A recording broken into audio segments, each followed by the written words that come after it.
Hello, North Carolina. This is an amazing crowd. And I am acutely aware that I am the only thing standing between you and the star of this show. So I'm going to try to stay brief, although not my strong suit. But my name is Jennifer Bell. I'm a licensed professional engineer, and I currently live in Raleigh, although over the past 20 plus years, I've worked and lived across all parts of North Carolina, from the mountains to the coast. And that doesn't make me unique here, but one thing we may not have a lot in common with is the fact that for those 20 years, up until 2020, I consider myself an outspoken Republican voter. Yes, get it out. I deserve it. I deserve it.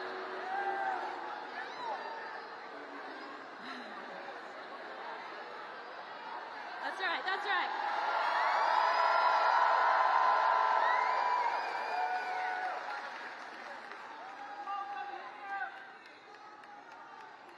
Today, I'm honored to be here, and I have a very important message, a special message for some of my other former Republican friends. I know that there are some in the audience. Let's hear it, guys. It's a safe space. It's a safe space. Any Haley voters for Harris? All right, all right. Conservatives for Harris? Yes, we're all a family now, but I wish I could speak to those conservative voters, those North Carolinians that are at home right now and maybe haven't quite been able to take the leap. I would invite them to today join me in putting country before party.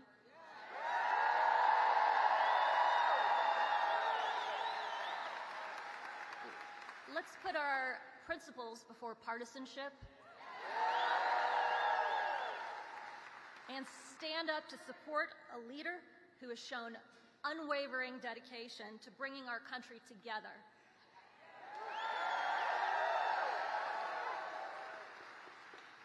Of course, Vice President Kamala Harris. I still have a few more remarks. Hold on a second. So as a conservative, fiscal conservative, I feel like I made an honest mistake in 2016 when I voted for Trump. I had this illusion. It was an illusion that a successful business person might bring efficiency to the government. The flaw in the plan was that he was a failed businessman who really only cares about one thing, that's himself, and his business acumen is pretty much limited to filing bankruptcy and bullying people in court. So there went that plan. And then to add insult to injury, when Trump was in office, his extremism systematically destroyed the Republican Party, in my opinion. That's right. And now, today, as if it couldn't get any worse, we have Trump 2024, who is increasingly unhinged, unstable in his quest to fulfill his promise to become a dictator on day one. And we have him, he's even boldly talking about using the military against fellow Americans. He calls us the enemy from within. If he returns to office, now that he has basically either kicked out or, people have, yes, that's true, chosen to retire from public service, all the people that were principled, the adults in the room, if he were to get back into office, there would be no guardrails. We know what that would look like. There would be nothing to stop him from enacting that extreme Project 2025.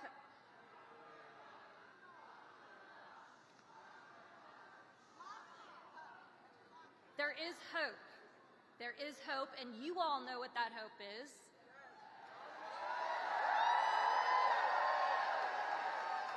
A champion has emerged, and that is Vice President Harris. She's shown us She's going to be a president that brings us together, someone who has a to-do list, not an enemies list. She's also uniquely qualified to advocate for us, for all Americans, Kamala for the people. She's the one that's going to fight for our freedoms, including especially the ability for women to control their own bodies.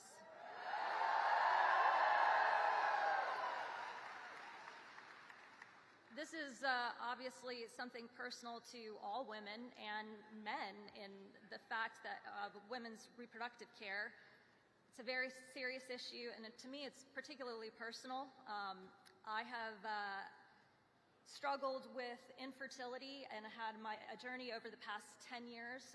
My partner Greg and I have navigated dozens of IVF procedures, surgeries, setbacks, failures, things that politicians in DC and people authoring Project 2025 could never understand. In that process, I invested not just a lot of time and a good portion of my savings, but also a lot of emotional hope streams.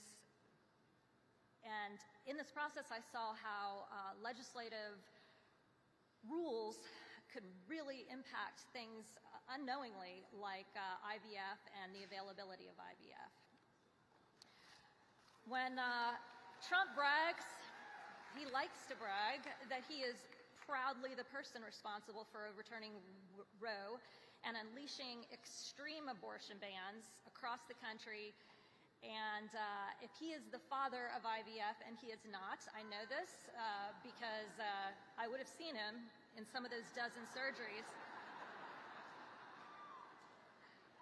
If he would understand that this capricious allowing of MAGA Republicans to insert themselves into these laws is absolutely going to jeopardize not just more lives and increase maternal mortality rates. It could prevent us, Greg and I, from starting the family that we desperately want to have. This is terrifying to me, and I'm counting on you, North Carolina, to help make sure this does not happen.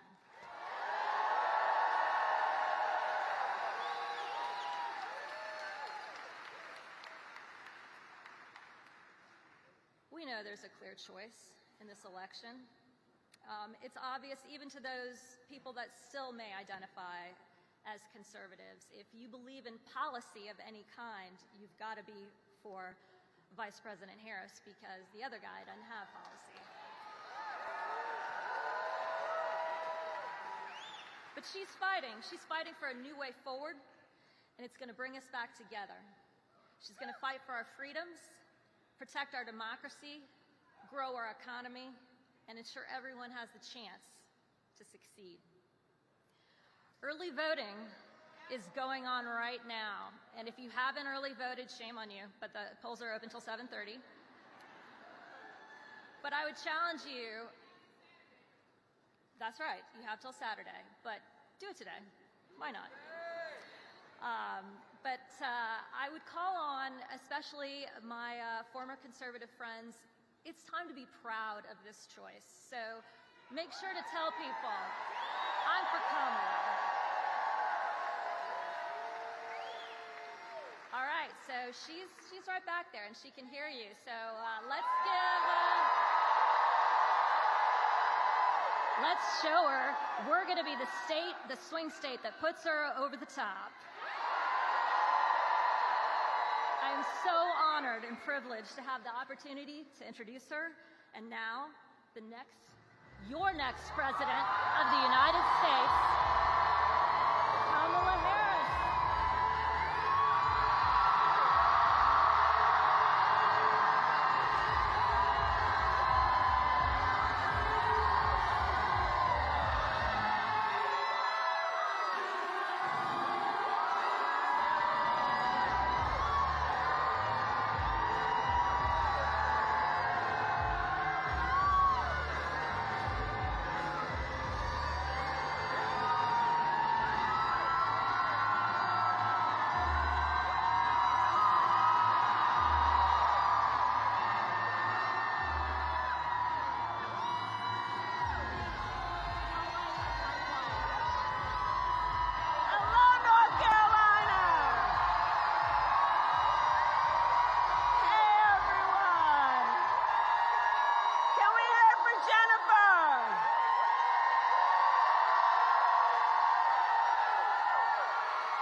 North Carolina. Thank you all, and all the incredible leaders who are here. Thank you all, everyone, for taking time out of your busy lives to be here this afternoon. I thank you. Thank you. And I want to thank my dear friend, Governor Cooper, Roy Cooper, Attorney General Josh Stein, who will be your next governor, Representatives Nicole Ross Fushi, and Mayor Baldwin. I thank you all and all the leaders who are here. So Raleigh, early voting, as Jennifer said, has started. Here in Wake County, you can vote early now through Saturday, November 2nd. And we need you to vote early, North Carolina.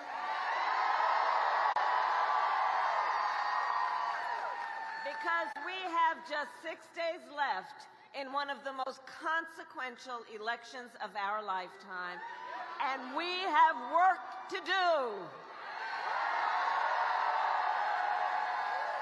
But we like hard work. Hard work is good work. Hard work is joyful work. And make no mistake, we will win. We will win. Yes, we will. And we will win. We will win because when you know what you stand for, you know what to fight for. And we know we have an opportunity in this election to turn the page on a decade of Donald Trump, who has been trying to keep us divided and afraid of each other. We know that is who he is, but North Carolina, that is not who we are. That is not who we are. And it is time for a new chapter where we stop with the pointing fingers at each other and instead let us lock arms with one another, knowing we have so much more in common than what separates us. It is time for a new generation of leadership in America. And I am ready with you. I am ready to offer that leadership as the next President of the United States of America.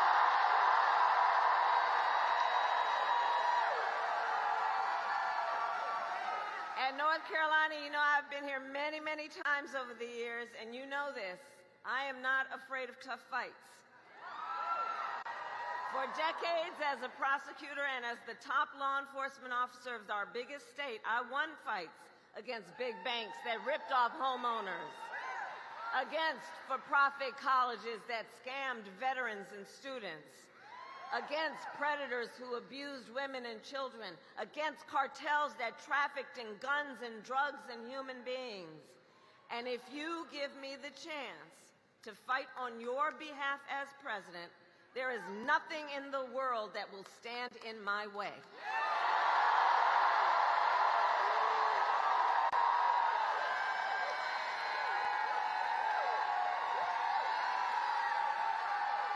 And look, we know who Donald Trump is. This is not someone who is thinking about how to make your life better. This is someone who is unstable, obsessed with revenge, consumed with grievance, and out for unchecked power. In less than 90 days, either he or I will be in the Oval Office.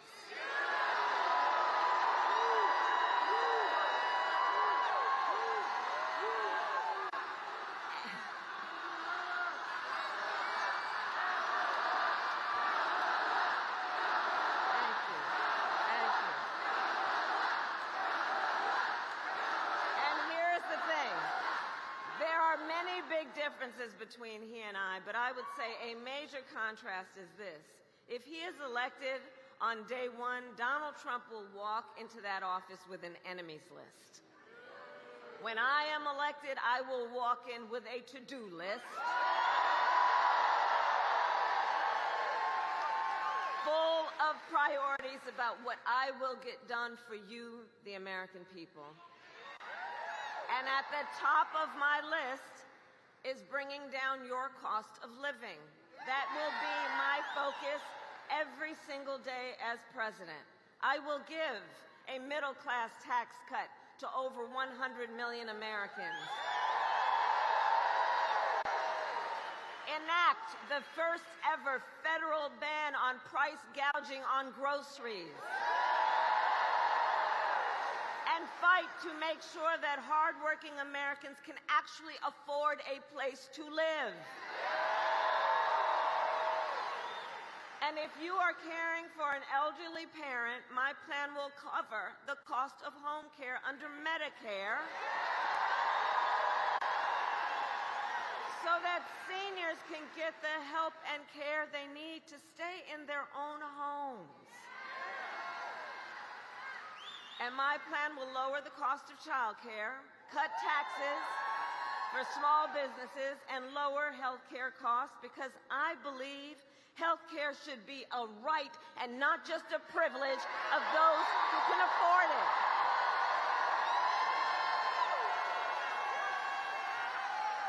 On the other hand, Donald Trump's answer to the financial pressures you face is the same as last time. Another $1 trillion in tax cuts for billionaires and big corporations. And this time, he will pay for it with a 20% Trump national sales tax on everyday basic necessities, which will cost the average American family nearly $4,000 more a year. On top of that, you will pay even more if Donald Trump finally gets his way and ends the Affordable Care Act, which will throw, if he were to win, which would throw millions of Americans off their health insurance and take us back to when insurance companies had the power to deny people with pre-existing conditions. You remember what that was like? Well, we are not going back. We are not going back.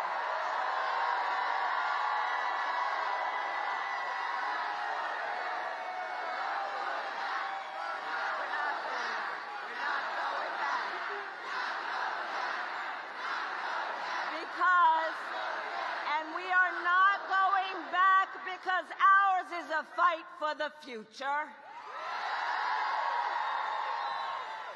And it is a fight for freedom. Like the fundamental freedom of a woman to be able to make decisions about her own body and not have her government tell her what to do. And we all remember how we got here. Donald Trump hand-selected 3 members of the United States Supreme Court with the intention that they would undo the protections of Roe v. Wade. They did.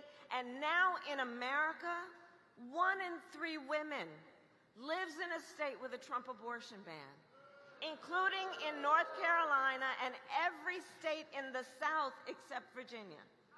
Think about that. Many with no exceptions, even for rape and incest, which is immoral. And Donald Trump, understand, he's not done. He would ban abortion nationwide. He would restrict access to birth control, put IVF treatments at risk, and force states to monitor women's pregnancies. Just Google Project 2025. Just Google it. Read the plans yourself and let us agree. One does not have to abandon their faith or deeply held beliefs to agree. The government should not be making that decision for you. Not the government. And when Congress passes a bill to restore reproductive freedom, as President of the United States, I will proudly sign it into law. So, North Carolina, I am asking for your vote. I am asking for your vote. And here is my pledge to you. As your president, I pledge to seek common ground and common sense solutions to the challenges you face. I am not looking to score political points. I am looking to make progress. And I pledge to you, I will listen to experts. I will listen to those impacted by the decisions I make and to people who disagree with me.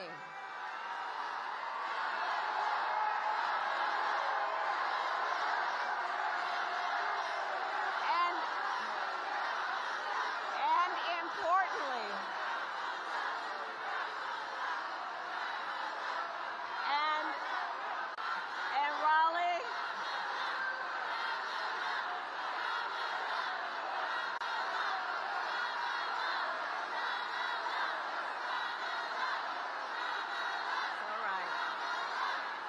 fighting. Hey, everybody. Okay.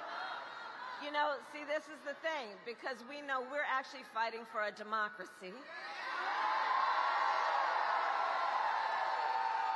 And unlike Donald Trump, I don't believe people who disagree with me are the enemy. He wants to put them in jail. I'll give them a seat at the table.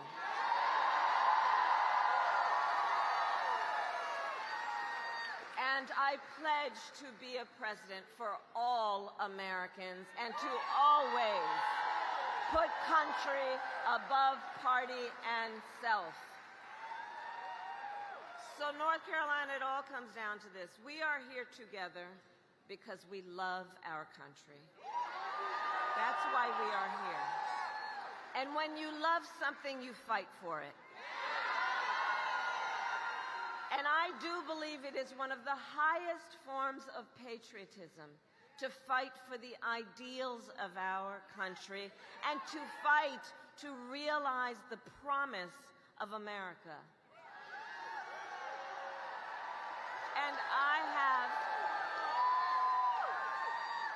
And I have always believed in our nation's, yes, and like all of us here, I have always believed in our nation's promise because I have lived it. I grew up as a child of the civil rights movement.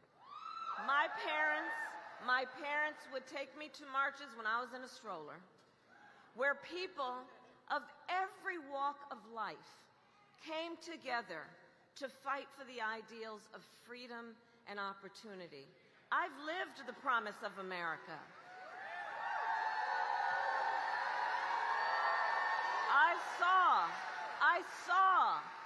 I saw how hard my mother worked to give her daughters the same chances our country gave her. Growing up, I was blessed to have family by blood and family by love who instilled in me the values that have always defined our nation best. Values like community, compassion, and faith. I've lived the promise of America. And I've spent my life fighting for the people who have been hurt and counted out, but never stopped believing in our country that anything is possible. I've lived the promise of America. And I see the promise in all of you. In the women who refuse to accept a future without reproductive freedom. In the men who support them. In Republicans who never voted for a Democrat before but put the Constitution of the United States before party. I see the promise of America in all the young leaders who are voting for the first time. Let me see you.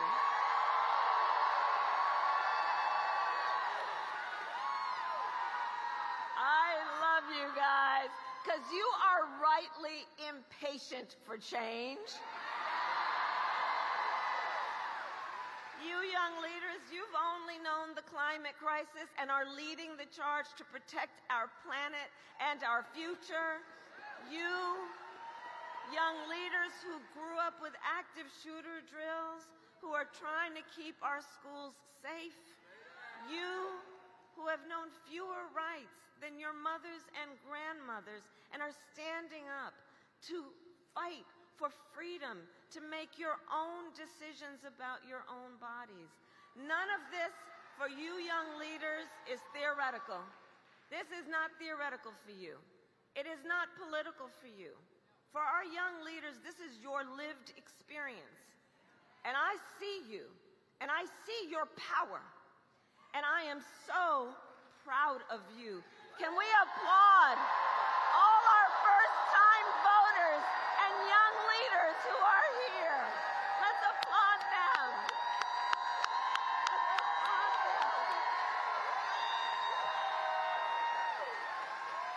See? Our future is bright. I'm telling you, our future is bright. So, North Carolina, we have 6 days to get this done. And no one can sit on the sidelines. So let's spend the next 6 days so that when we look back at these 6 days, we will know we did everything we could. So right now it's time to go out from here and knock on some doors. Time to text and call some voters. Time to reach out to family and friends and classmates and coworkers and neighbors. And as we do, let us please be intentional about building community.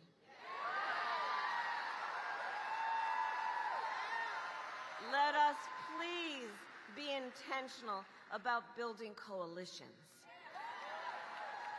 Because through all of that, we strengthen our nation. Because we know and will always remember the vast majority of us have so much more in common than what separates us.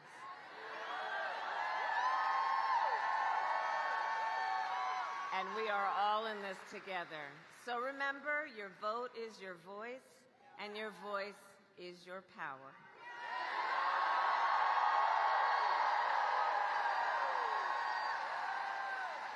So, North Carolina, I then ask you, are you ready to make your voices heard?